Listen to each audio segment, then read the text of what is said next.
Bonjour tout le monde. Donc on commence un nouveau chapitre toujours sur le thème ondes et signaux, et c'est le dernier chapitre sur ce thème-là.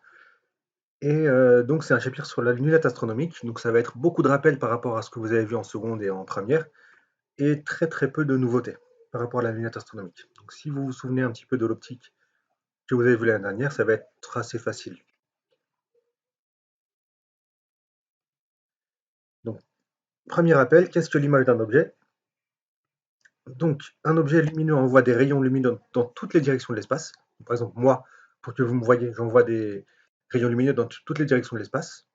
Comme je suis une source secondaire de lumière, la lumière ne provient pas de moi, elle provient d'une source primaire. Donc ici, c'est le soleil. Donc le soleil envoie de la lumière sur moi, et moi, je rediffuse cette lumière-là dans toutes les directions de l'espace. Et si la lumière que je rediffuse un petit peu partout, j'arrive à recondenser, entre guillemets, c'est pas le terme, mais bon, toutes les, euh, tous les rayons lumineux, ou une grande partie des rayons lumineux, vers un écran, par exemple vers le mur qui est derrière, dans ce cas-là, je pourrais créer l'image de moi sur ce mur-là. Comment on fait pour faire converger tous les rayons de lumière qui sont censés partir dans tous les sens? On prend une lentille convergente. Donc, par exemple, ces trois rayons qui sont censés toucher un écran, imaginez qu'il y a un écran ici, ici, ici et ici, ça veut dire que cette même pomme-là, elle est censée se retrouver partout sur l'écran ici. Grâce à, grâce à une lentille convergente, on la retrouve qu'en un seul point. Donc il y a tellement de rayons lumineux qui arrivent en un seul point qu'on recrée l'image ici. Alors que quand c'est dispatché un petit peu partout sur l'écran, on voit rien du tout. Donc on a besoin d'une lentille convergente. Et en procédant de la même manière, par exemple pour l'autre pomme, etc., etc., on recrée toute l'image. Donc comment est-ce qu'on trace l'image A'B' d'un objet AB? En fait, comme je vous ai dit, il y a une infinité de rayons qui traversent la lentille convergente. Et comment on sait où est-ce qu'ils vont se retrouver cette infinité de rayons lumineux? On ne sait pas en fait. On ne sait pas où tous ces rayons lumineux, comment est-ce qu'ils vont réagir. Par contre, on en connaît trois qui nous permettront de connaître tous les autres par la suite. Donc le premier rayon qu'on connaît, c'est tout rayon qui passe par le centre optique de la lentille n'est pas dévié en sortant de la lentille. Deuxième, tout rayon qui passe par le foyer principal objet, donc F, sort de la lentille en étant parallèle à l'axe optique. Et troisième, tout rayon parallèle à l'axe optique ressort de la lentille en passant par le foyer principal image. Donc là, j'aurais dû les faire un par un, je ne sais pas pourquoi j'ai fait ça comme ça, mais peu importe. Donc la première règle, c'est je veux recréer l'image du point B. L'image, elle va être ici. Comment je sais qu'elle est ici? Parce que j'ai respecté la première règle en faisant passer un rayon de B qui passe par O. Et qu'est-ce que je sais pour ce rayon-là? C'est qu'il n'est pas dévié, donc il continue tout droit. Ensuite, le deuxième rayon que je connais, c'est celui qui passe par F. Donc celui qui passe par F, quand il sort de la lentille, il est parallèle à l'axe optique. L'axe optique, c'est celui-là. Donc c'est ce qui est perpendiculaire à la lentille. Et le troisième rayon, c'est l'inverse du deuxième. C'est quand vous avez un rayon qui est parallèle à l'axe optique qui arrive à la lentille, celui-ci va passer par le point F' cette fois-ci. Donc le foyer principal image. Donc quand les trois rayons vont se croiser, c'est là qu'on aura le point P', donc l'image de B. Et une fois que vous avez l'image de B, vous avez aussi l'image de A en faisant un projeté orthogonal. Et donc vous avez toute l'image A'B'. Donc l'image d'un objet peut être, elle a 6 caractéristiques, donc par binôme. Donc soit elle peut être réelle, soit elle peut être virtuelle. Qu'est-ce qu'un objet réel? Qu'est-ce qu'un objet virtuel? Qu'est-ce qu'une image, pardon, réelle ou une image virtuelle? Une image réelle, c'est une image qu'on peut, euh, mettre sur un écran. Donc ça veut dire qu'elle provient de réels rayons de lumière. Donc comme c'est des vrais rayons de lumière, ces rayons de lumière, quand ils arrivent à l'écran, ils vont créer l'image. Alors qu'une image peut être aussi virtuelle. Donc elle est soit réelle, soit virtuelle. Donc si elle est virtuelle, ça veut dire qu'elle est formée pas à partir de vrais rayons de lumière, mais à partir des prolongements de ces rayons-là. Donc je vous donnerai un exemple tout à l'heure. Donc ça veut dire que on ne peut pas mettre en évidence cette image sur un écran, mais on peut la voir avec nos yeux directement à travers la lentille, comme ce qui se passe pour les loupes. On voit l'image des lettres qu'on visualise en approchant la loupe, on les voit plus grands et plus éloignés. Pourtant, ce n'est pas le vrai objet, donc c'est une image. Par contre, cette image-là, je ne peux pas mettre une feuille derrière et me dire que je vais trouver cette image-là. Je vais cristalliser, entre guillemets, cette image-là. Pas possible, pour une image virtuelle. En général, regardez ici, donc vous avez l'espace objet réel, donc si l'objet se trouve ici, l'image réelle se trouve de l'autre côté. Et si vous avez une image virtuelle, c'est qu'elle se trouve du même côté que l'espace objet réel. Je donnerai des exemples après. Ensuite, l'image peut être droite ou elle peut être renversée. Donc ça, c'est une image droite. Si l'objet est comme ça, donc ça veut dire que vous voyez la tête en haut et les pieds en bas, et que l'image a aussi le même sens, c'est que l'image est droite. Et elle peut être renversée si l'image est dans le sens inverse de l'objet. Donc si j'ai les pieds en bas et la tête en haut pour l'objet et que j'ai l'inverse pour l'image, c'est qu'elle est renversée. Et ensuite, deux autres choses, elle peut être agrandie ou rétrécie. C'est toujours par rapport à l'objet. Donc ici, par exemple, on voit que ça, c'est une image qui est droite, mais qui est rétrécie par rapport à l'objet.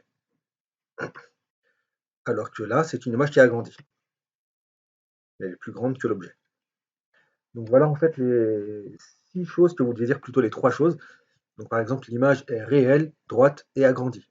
Ou l'image est virtuelle, renversée et rétrécie, par exemple. Donc 3 choses, 3 caractéristiques à donner à chaque image.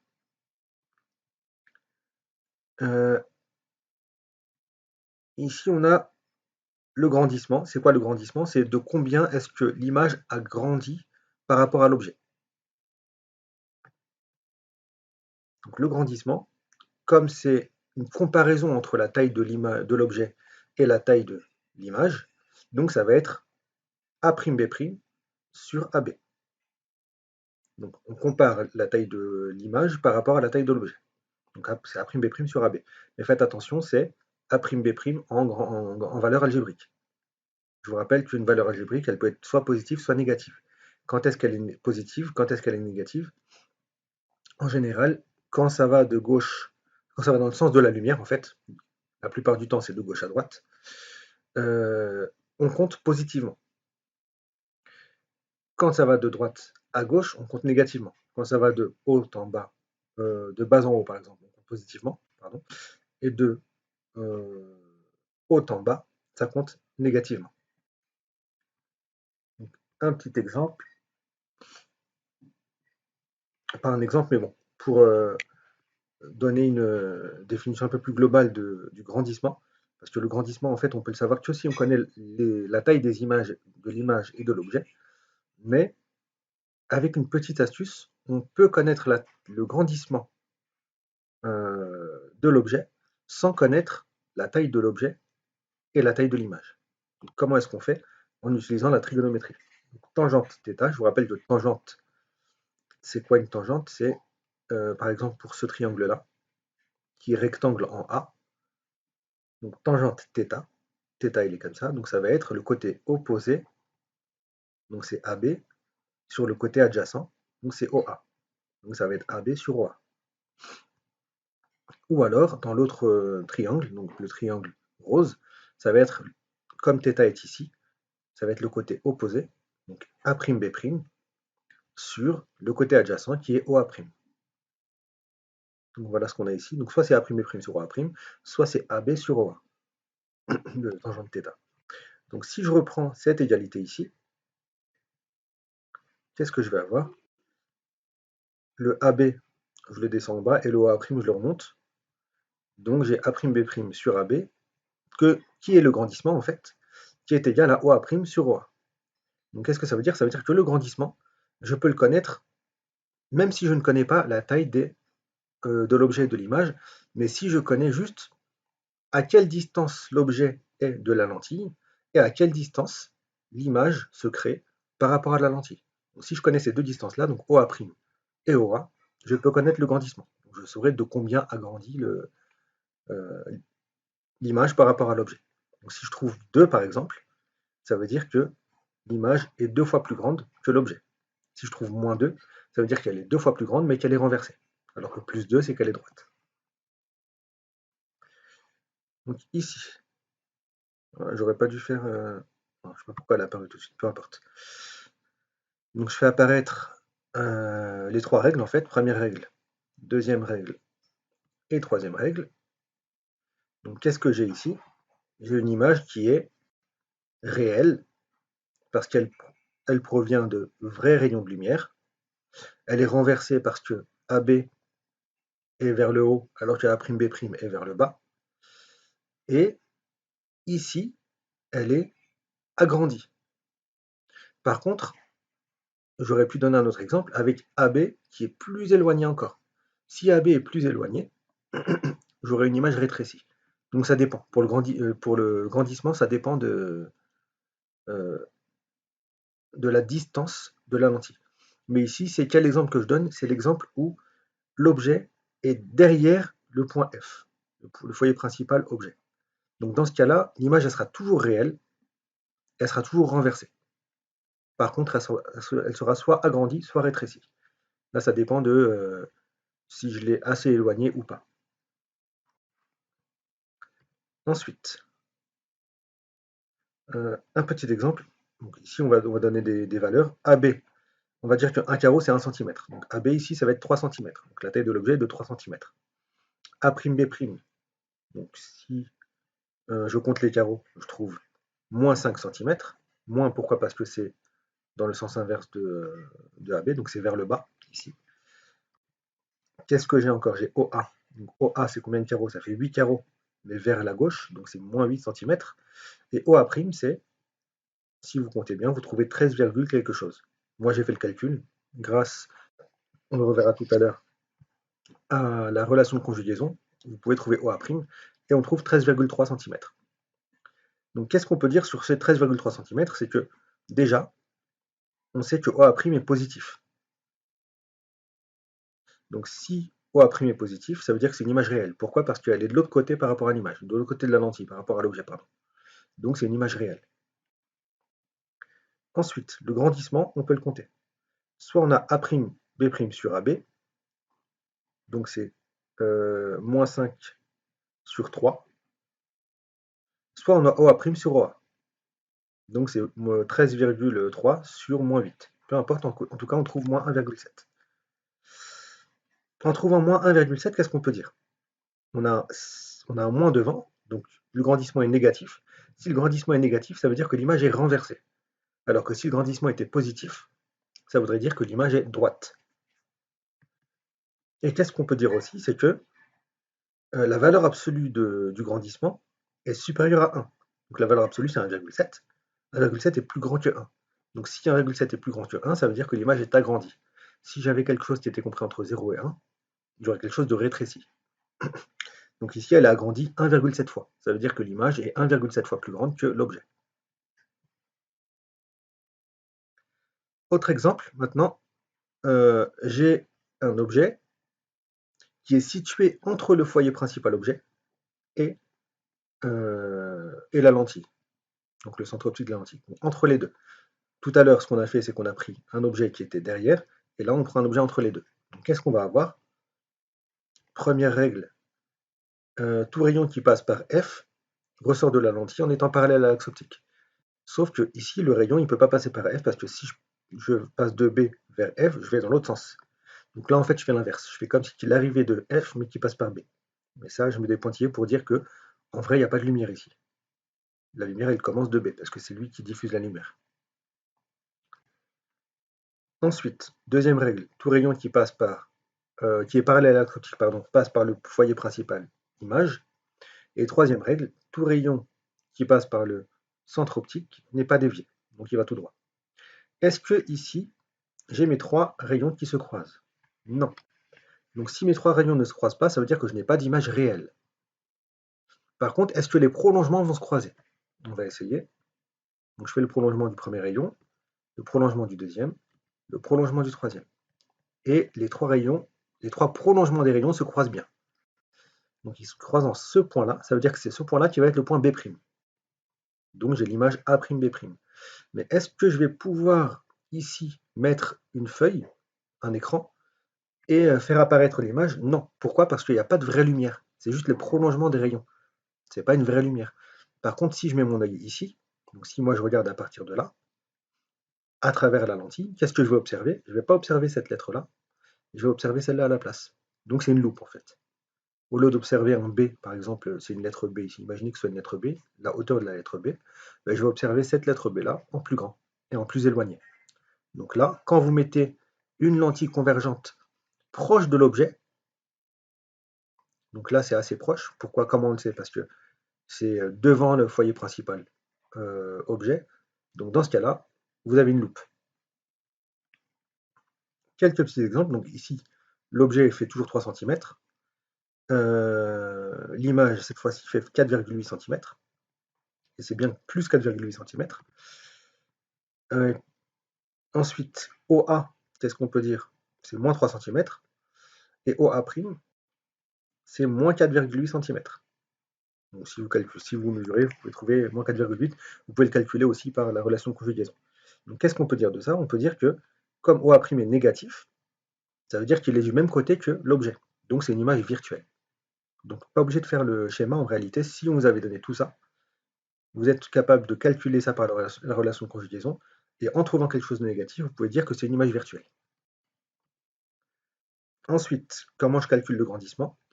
Donc c'est 3 ici, et ici 4,8. Donc 4,8 divisé par 3, ça me fait 1,6. Qu'est-ce que je peux dire sur ça? 1,6, c'est positif, donc l'image est droite, donc même sens que l'objet. Et deuxièmement, la valeur absolue du grandissement, c'est 1,6, donc c'est plus grand que 1. Donc l'image est agrandie. Donc ici, je peux, rien qu'en faisant des calculs, trouver que l'image est virtuelle, droite et agrandie. Et c'est toujours vrai pour, pour un objet qui est situé entre le centre optique de la lentille et le foyer principal objet. Donc elle sera toujours virtuelle, droite et agrandie. Maintenant, on a vu un objet qui était situé devant le foyer principal objet, un objet qui était situé derrière le foyer principal objet. Maintenant, on va voir un objet quand il est situé pile poil sur le foyer principal objet, qu'est-ce qui se passe? Dans ce cas-là, je fais mes trois règles. Première règle, tout rayon qui est parallèle à l'axe optique passe par le foyer principal, image. Deuxième règle, tout rayon qui passe par le centre optique n'est pas dévié. Et troisième règle, tout rayon qui passe par F ressort de la lentille en étant parallèle à l'axe optique. Le problème, c'est que ici on a B, ici on a F. Donc, que je fasse passer le rayon vers le bas ou vers le haut, c'est parallèle à la lentille, donc ça ne va jamais passer par la lentille. Donc je ne peux pas le faire ce rayon-là. Donc j'ai deux rayons qui ne se croisent pas. On voit qu'ils sont parallèles entre eux. Pour vérifier ça, on peut même essayer de faire les prolongements. Les prolongements ne se croisent pas non plus. Donc je n'ai pas d'image réelle, pas d'image virtuelle. En fait, on peut dire que j'ai une image virtuelle, mais qui est située à l'infini ici. Donc ça veut dire que on ne verra pas grand-chose ici. Sauf que si je mets un œil, je vous rappelle qu'un œil, qu'est-ce que c'est? Dans un œil, on a un cristallin. Un cristallin, c'est une lentille convergente. Donc c'est comme si je mettais une lentille convergente ici à la place. Donc si je mets une lentille convergente ici, comme un cristallin, qu'est-ce qui va se passer? Les rayons vont se croiser ici. Ils peuvent se croiser sur la rétine. Donc dans ce cas-là, je verrai quand même une image. Et je verrai même de manière plus simple parce que un œil au repos préfère voir un objet qui est situé à l'infini. Et ici, en fait, c'est comme si il était situé à l'infini parce que vous avez des rayons qui sont parallèles entre eux.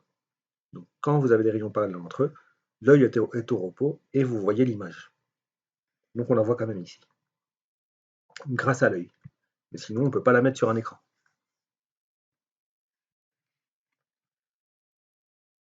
Donc ici, seule une autre lentille convergente pourra faire apparaître l'image. Exemple, la cornée et le cristallin. Ou exemple, si vous mettez une autre lentille carrément. une lentille convergente. Ensuite, encore un rappel sur la relation de conjugaison. Donc, je vous rappelle que la relation de conjugaison, c'est 1 sur OA' moins 1 sur OA en valeur algébrique est égal à 1 sur F'. F', je vous rappelle que c'est la distance focale de la lentille et que ça correspond à OF', grand O, grand F', la valeur algébrique OF'. Donc cette relation de conjugaison permet de prédire la distance, par exemple, à laquelle l'image se forme. L'image nette va se former. Pourquoi? Parce que, imaginez qu'on vous donne OA, on vous donne F'. La lentille, vous la connaissez, vous connaissez sa distance focale. Vous savez où est-ce que vous avez placé l'objet par rapport à la lentille, donc vous connaissez OA. Donc grâce à cette relation, vous pourrez connaître OA'. Comment est-ce qu'on fait? Donc, premièrement, comme on veut isoler OA', on va commencer par isoler 1 sur OA'. Donc le OA, je le passe de l'autre côté. Donc le moins devient plus. Ensuite, qu'est-ce que je vais faire à partir de là? Moi, j'ai 1 sur OA', donc ce que je voudrais faire, c'est avoir OA'. Donc je voudrais prendre l'inverse. Donc 1 sur x, son inverse, c'est x sur 1. Donc je voudrais l'inverse de 1 sur OA', donc prendre OA' sur 1. Le problème, c'est que pour faire l'inverse d'un côté, je voudrais faire l'inverse de l'autre côté. Mais je ne peux pas faire l'inverse de l'autre côté si je n'ai pas une fraction. Là, j'ai une addition de deux fractions. Donc cette addition de deux fractions, ça, 1 sur F' plus 1 sur OA, il faut que je la transforme en une seule fraction. Donc pour ça, qu'est-ce que je vais faire? C'est comme quand on veut additionner 1 sur 3 plus 1 sur 4, qu'est-ce qu'il faut faire? Il faut que les dénominateurs aient la même valeur. Donc ça veut dire que comme le dénominateur ici est F' et là c'est OA, lui je vais le multiplier par OA et lui je vais le multiplier par F'. Donc c'est ce que j'ai ici. Pour multiplier F' par OA, je le multiplie ici et ici pour que ça se simplifie. Et là je multiplie par F' en haut et en bas. Donc j'ai bien les mêmes dénominateurs là et là. Et une fois que j'ai les mêmes dénominateurs, je pourrais additionner ça et ça. Donc 1 fois OA, c'est OA, et 1 fois F', c'est F'. Donc finalement, j'ai OA plus F' sur F' fois OA. Donc une fois que j'ai ça, je peux faire l'inverse. Je prends l'inverse de ça, est égal à l'inverse de ça. Si je vous dis que 2 sur 3 est égal à 4 sur 6, ça veut aussi dire que 3 sur 2 est égal à 6 sur 4. Donc c'est ce que je fais ici. Donc finalement, OA' sur 1, c'est OA', c'est égal à ça sur ça. Donc ça sur ça. J'ai une multiplication en haut et une addition en bas. Donc, à l'aide de la relation de grandissement, on peut alors prédire la taille de l'image. Donc là, en fait, je peux prédire, grâce à ça, où est-ce que va se former l'image. Donc attention, ça c'est à connaître. Ça, c'est pas forcément à connaître. Si vous le connaissez, tant mieux. Sinon, en tout cas, ce qu'il faut faire, c'est savoir retrouver cette expression-là à partir de la relation de conjugaison. Et une fois qu'on a cette distance-là, la distance à laquelle se forme l'image, on peut prédire la taille de l'image. Pourquoi? Parce que la taille de l'image, ça va être A'B'. AB, vous le connaissez, normalement. OA', on vient de le calculer. Et OA, on l'a aussi. Donc, je peux dire que A'B', c'est égal à AB que je remonte en haut, fois OA' sur OA.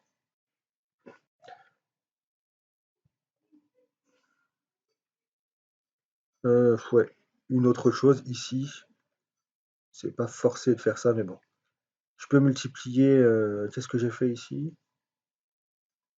Je sais même plus ce que oui, j'ai remplacé, pardon. J'ai remplacé OA' par la valeur qui est là. Donc ça me donne tout ça. Et finalement, les deux OA se simplifient.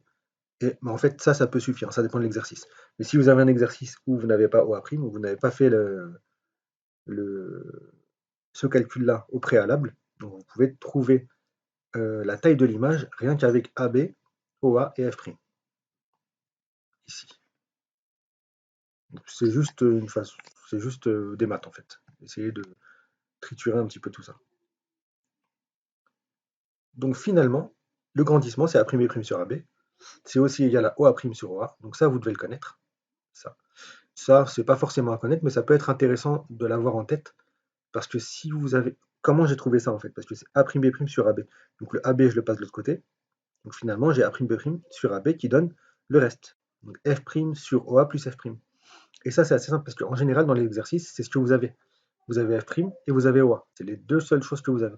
Donc rien qu'en connaissant ça, vous pouvez connaître le grandissement déjà. Ensuite, donc, cet exemple-là, c'est le premier schéma qu'on avait fait tout à l'heure. Dans cet exemple-là, en fait, on avait trouvé tout à l'heure que OA' c'était 13,3 cm. Mais je peux le retrouver grâce à la relation de grandissement. Je ne refais pas tout le calcul, hein, on avait déjà trouvé. Donc OA', on avait dit que c'était F', donc c'est 5, fois OA, donc c'est moins 8, sur OA, donc moins 8, plus F', donc plus 5. Attention, ici c'est une multiplication, et ici c'est une addition. Mais comme c'est une addition avec des nombres, des valeurs algébriques, donc ça peut être une sorte de soustraction en fait, 5 moins 8. Donc 5 fois moins 8, ça fait moins 40, et moins 8 plus 5, ça fait moins 3. Donc moins 40 sur 3, ça fait 40 divisé par 3, donc 13,3 cm. Donc c'est ce qu'on a trouvé tout à l'heure, ici. Et maintenant, si je veux trouver la taille de l'image, ben, je fais le calcul que j'ai trouvé juste à la diapo précédente. Donc F' fois AB, donc ça fait 5 fois 3, sur OA plus F', donc sur moins 8 plus 5. 5 fois 3, ça fait 15. Sur moins 8 plus 5, ça fait moins 3. Donc 15 sur moins 3, ça fait moins 5 cm. Donc grâce à ce calcul-là, qu'est-ce que je peux savoir? Là, je peux savoir que l'image est réelle, pardon, parce que c'est positif. Et là, je peux savoir deux choses en fait. Vu que ici c'est négatif, je peux savoir que l'image est renversée. Et vu que 5, c'est plus petit que 13,3, n'importe quoi, que 5 c'est plus grand que 3, si je le compare à la taille de l'objet, donc je peux dire qu'elle est agrandie. Ça, je vous laisse le regarder chez vous tranquillement. C'est un peu la même chose que tout à l'heure. J'ai calculé OA' et A'B'. Vous verrez ça chez vous tranquillement. Et pour ça aussi, je l'ai fait. Bon, ça, je vais peut-être rester un petit peu dessus rapidement. OA', c'est égal à 8 fois moins 8 sur moins 8 plus 8. Comme ici, j'ai moins 8 plus 8, ça fait 0. Et quand vous avez 0 au dénominateur, la calculatrice vous donne erreur. Pourquoi? Parce que quelque chose sur 0, en réalité, ça donne l'infini. Vous verrez quand vous ferez les limites, je ne sais pas si vous les avez fait ou pas. Donc ça donne l'infini. Donc c'est pour ça que OA', on peut dire que l'image est située à l'infini. Et A'B', bah, pareil, en fait, on a 0 en bas. Donc la taille est infinie. Donc la taille est infinie et il est situé à l'infini. Et là, on va commencer le chapitre à proprement parler parce que normalement, depuis tout à l'heure, tout ce qu'on a fait, c'était que des rappels. Donc maintenant, la lunette astronomique, qu'est-ce que c'est?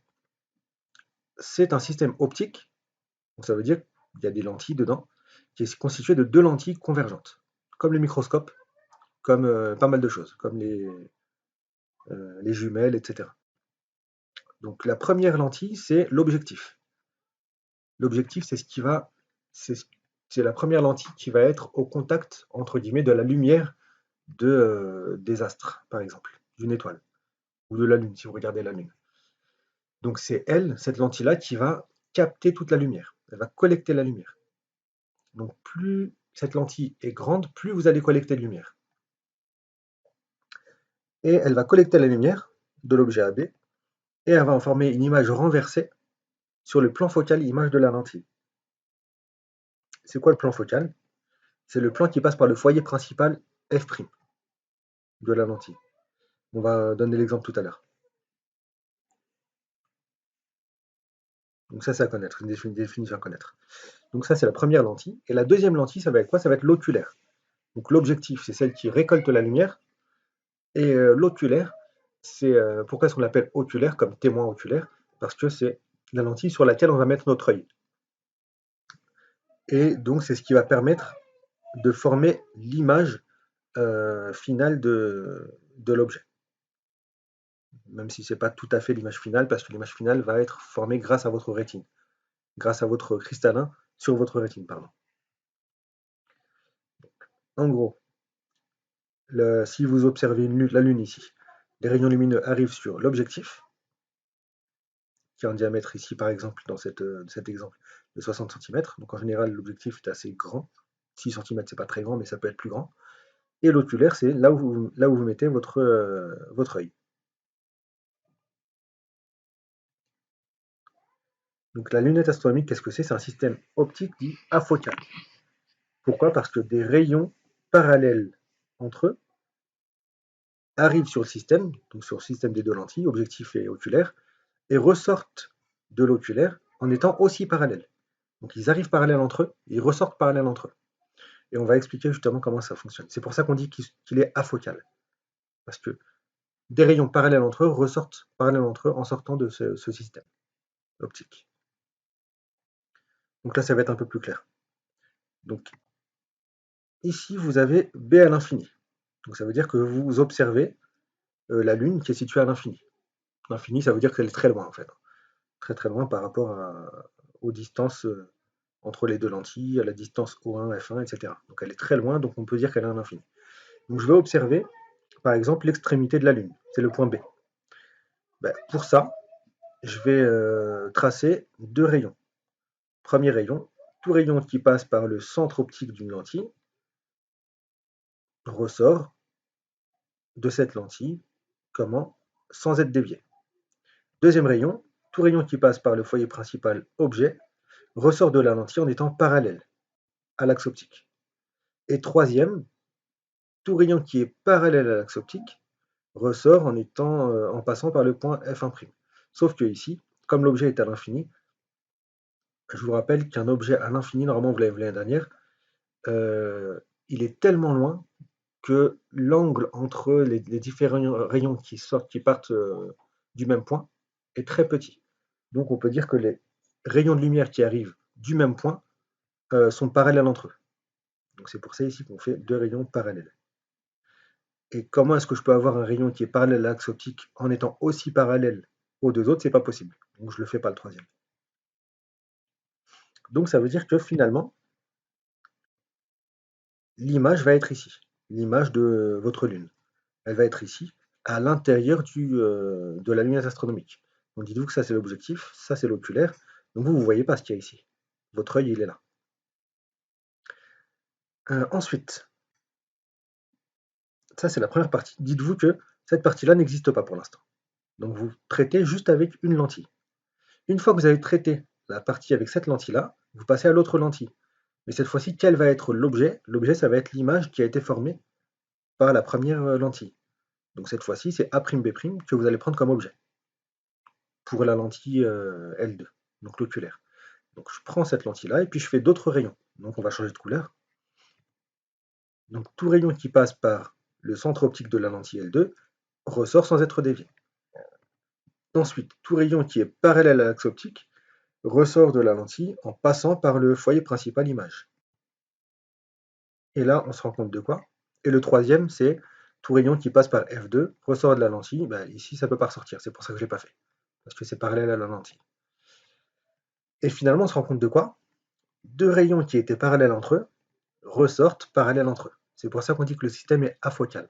Et dans quel cas le système est afocal?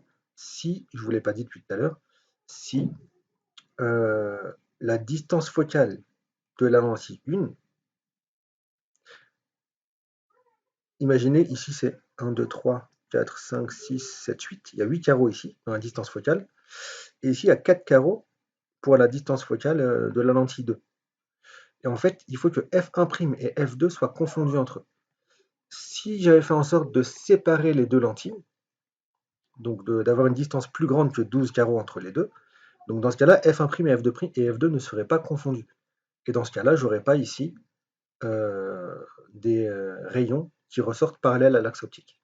Donc ça veut dire que votre lunette astronomique est mal réglée. Pourquoi? Parce que pour bien voir un objet, il faut que ce soit des rayons parallèles entre eux, pardon, j'arrive pas à trouver, voilà, que ce soit des rayons parallèles entre eux qui arrivent sur l'œil. Donc ici, B est à l'infini, et votre œil, vous le placez comme ça. Donc si votre œil est placé comme ça, grâce à votre cristallin, votre système corné cristallin, finalement, deux rayons qui sont parallèles entre eux vont se retrouver sur votre rétine sans avoir à forcer votre œil, sans avoir à accommoder. Donc avec votre œil au repos. Une chose que je ne vous ai pas dite depuis tout à l'heure,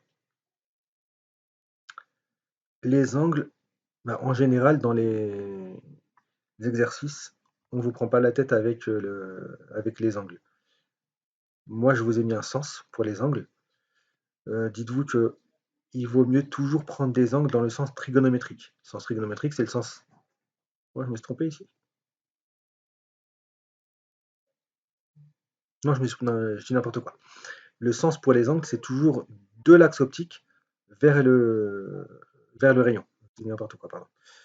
Donc ça veut dire que ici, il va être compté, il est dans le sens des aiguilles d'une montre, donc il va être compté négativement. Et ici, il est dans le sens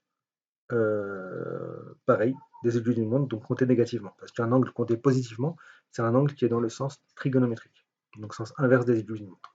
Mais bon, dans les exercices, en général, on vous donnerait, on se prend pas la tête avec ça, donc laissez tomber. Dernière chose à voir, c'est le grossissement. Donc, par définition, le grossissement d'un système afocal s'écrit. Pourquoi est-ce qu'on parle de grossissement pour un système afocal plutôt que de grandissement? Parce qu'on n'a pas de taille d'image. Comme on n'a pas de taille d'image, on ne peut pas calculer de grandissement. Donc dans ce cas-là, on calcule des grossissements. Donc c'est par rapport à des angles et pas par rapport à des tailles. Donc quels angles? Je vais vous le remettre ici, voilà. Donc l'angle avec lequel arrivent les lentilles, c'est θ, et l'angle avec lequel l'angle avec lequel les rayons ressortent du système optique, c'est l'angle θ'. Donc on va comparer cet angle-là, qui est le même que celui-là, et celui-là, qui est le même que celui-là. Donc c'est θ' sur θ. Donc là, je vous ai mis deux choses différentes. Soit vous mettez une grandeur algébrique, donc G est égal à θ' sur θ en prenant θ' positif ou négatif selon qu'il soit dans le sens trigonométrique ou pas. Alors que ici, comme j'ai pas mis de barre, on prend tout positif en fait, on ne prend pas de valeur algébrique. Normalement, vous allez prendre ça. Dans les exercices, en général, c'est comme ça. Dans le supérieur, vous verrez ça. Donc, dans l'approximation des petits angles, qu'est-ce qu'on a? Vous vous souvenez que tangente θ, c'est à peu près égal à θ dans l'approximation des petits angles. Je vous ai remis la fiche tout à la fin. Donc ça veut dire que tangente θ, c'est égal à combien? Donc, θ, il est là. Donc je prends un triangle pour utiliser la tangente. Je vous rappelle que pour utiliser tangente, sinus et cosinus, il faut un triangle rectangle. Donc ici, j'ai bien un triangle rectangle en A. Donc tangente θ, ça va être côté opposé, donc A'B' sur côté adjacent, O1A'. Donc A'B' sur O1A', c'est égal à peu près à θ. Maintenant, tangente θ'. Je prends aussi un triangle rectangle, donc celui-ci. Donc tangente θ', c'est le côté opposé, donc A'B' sur O2A' cette fois-ci. Donc le côté adjacent. Donc j'ai ça ici. Donc pour calculer le grossissement, pardon, je fais θ' sur θ. Donc θ', donc ça, divisé par ça. Donc ça fait tout ça, divisé par tout ça. Mais comme on a des fractions, j'ai pas envie de mettre 4 étages, donc je vais plutôt faire θ', donc tout ça, multiplié par l'inverse de tout ça. Parce que diviser par un nombre revient à multiplier par son inverse. Donc j'ai bien A'B' sur O2A', multiplié par l'inverse. Donc O1A' sur A'B'. Et finalement, les deux A'B' se simplifient. Et on a O1A' sur O2A'. Donc le grossissement, finalement, je peux dire que c'est O1A' sur O2A'. Donc c'est ça divisé par ça. Donc ça, je sais déjà que c'est négatif. Le grossissement est négatif, si on le compte en valeur algébrique. Et maintenant, en utilisant la relation de conjugaison, qu'est-ce qu'on peut dire? C'est juste pour trouver une autre relation que θ' sur θ. Pour calculer directement un grossissement avec des données que vous avez dans l'énoncé plutôt que de mesurer des angles. Qu'est-ce que vous avez dans la relation de conjugaison? Ça, c'est la relation de conjugaison pour la première lentille, donc l'objectif. Et ça, c'est la relation de conjugaison pour la deuxième, pour l'oculaire. Donc finalement, qu'est-ce qu'on peut dire? Comme on sait que O1A, l'objet il est situé à l'infini. Donc O1A, c'est l'infini. 1 sur l'infini, je vous rappelle que c'est à peu près 0. Donc la limite de 1 sur l'infini, c'est 0. Donc ça, je peux l'annuler. Donc dites-vous 1 sur 1 milliard, ça fait presque 0. Donc ça, je fais comme si il n'existait pas. Donc finalement, j'ai 1 sur 1 sur O1A' est égal à 1 sur F'. Et ça veut dire aussi que ça est égal à ça. Donc O1A' est égal à F'. Dans l'autre sens, j'ai la même chose, vu que B seconde est situé à l'infini, donc ça veut dire que A seconde est situé à l'infini aussi. Donc ça veut dire que O2A seconde, ça va être égal à l'infini. Donc 1 sur l'infini, ça fait 0. Donc ça, je fais comme si il n'existait pas. Donc il me reste moins 1 sur O2A' est égal à 1 sur F2'. C'est ce que j'ai écrit ici. Et finalement, O2A' est égal à moins F2'. Pourquoi est-ce que j'ai fait ça? Pour pouvoir remplacer O1A' par F1' et O2A' par moins F2'. Finalement, j'ai le grossissement qui est égal à moins F1' sur F2', si je le compte en valeur algébrique. Donc ça, c'est plus simple. Dans un exercice, si on vous demande de calculer le grossissement, plutôt que de faire tout ça, plutôt que de prendre les angles, vous pouvez prendre directement les distances focales qu'on vous donne en général dans les énoncés. Donc c'est plus simple à faire. Sauf que ça, il faut savoir le redémontrer. C'est bien de savoir le redémontrer. Donc, ça, c'est les deux choses que je vous ai données. Donc, on a le grossissement qui est égal à θ' sur θ. Ça, c'est par définition. Et c'est aussi égal à moins F1' sur F2'. Ça, c'est ce qu'on a calculé. Ça, c'est en valeur algébrique. Par contre, si on s'en fout des valeurs algébriques, on ne met pas de moins devant. Vous prenez juste F1' sur F2'. Donc, ça vous donne un grossissement qui va être forcément positif.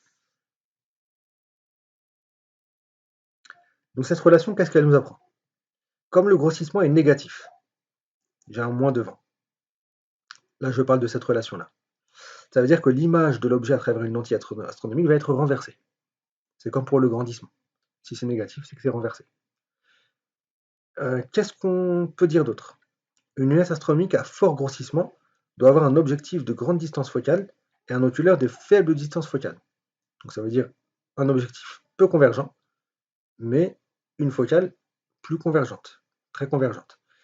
Pourquoi? Parce que si on veut grossir un objet, ça veut dire qu'il faut que le numérateur soit grand et que le dénominateur soit petit. Donc il faut que ça soit donc l'objectif, il faut qu'il ait une grande distance focale et que l'oculaire ait une petite distance focale, donc qu'il soit très convergent. Ensuite, l'image intermédiaire doit se former loin de l'objectif mais proche de l'oculaire. Ça, je peux le dire grâce à la relation qui était derrière O1A' sur O2A'. Pour avoir un gros grossissement, un fort grossissement, il faut que ça soit plus grand que ça. Donc ça veut dire que O1A' doit être plus grand que O2A'. Ça veut dire que c'est comme tout à l'heure en fait, ça veut dire que l'image intermédiaire doit se former plus loin de l'objectif mais plus proche de l'oculaire. Et voilà, on a à peu près terminé. Donc la distance focale de l'objectif, comme on avait dit qu'il fallait qu'elle soit grande, elle est en général de l'ordre du mètre dans les lunettes astronomiques. Alors que celle de l'oculaire, on avait dit qu'il fallait qu'elle soit petite pour avoir un gros grossissement, un fort grossissement, elle est en général de l'ordre du centimètre. Donc ayez ça en tête. Dans les exercices, ça peut vous aider. Donc ça veut dire que ce schéma-là que j'ai fait ici, il n'est pas à l'échelle. Parce que là, j'ai fait une distance focale de l'objectif qui est à peine 2 fois plus grande que celle de l'oculaire. Alors que normalement, c'est à peu près 100 fois plus grand. Donc finalement, le grossissement va être de l'ordre de 100, 10 puissance 2, puisque l'objectif va avoir une distance focale à peu près 100 fois plus grande que l'oculaire. Et voilà, on a terminé. Là, je ne vais pas le refaire parce que je l'ai déjà fait dans les chapitres précédents. Donc je vous ai fait un petit rappel sur la trigonométrie. Donc c'est juste parce qu'on en avait besoin pour les tangentes. Je vous ai remis aussi le rappel sur l'approximation des petits angles parce qu'on avait besoin de savoir que tangente θ était à peu près égale à θ. Donc ça sort de là. Et ensuite, je vous ai mis l'essentiel ici. Mais ça ne vous empêche pas de revoir le cours en entier. Parce que je sais que parmi vous, il y en a certains qui regardent juste l'essentiel, mais dans l'essentiel, si vous n'avez pas regardé le cours avant, si vous n'avez pas vu le cours avant, vous ne pouvez pas comprendre l'essentiel. Donc voilà, et pour le grand oral, il n'y a pas grand-chose, hein, vu que c'est quelque chose de très précis. On parle de la lunette astronomique. Donc, il n'y a pas de grandes idées sur le grand oral, mais bon, peu importe. Donc voilà, je vous dis bon courage à tous et à très bientôt.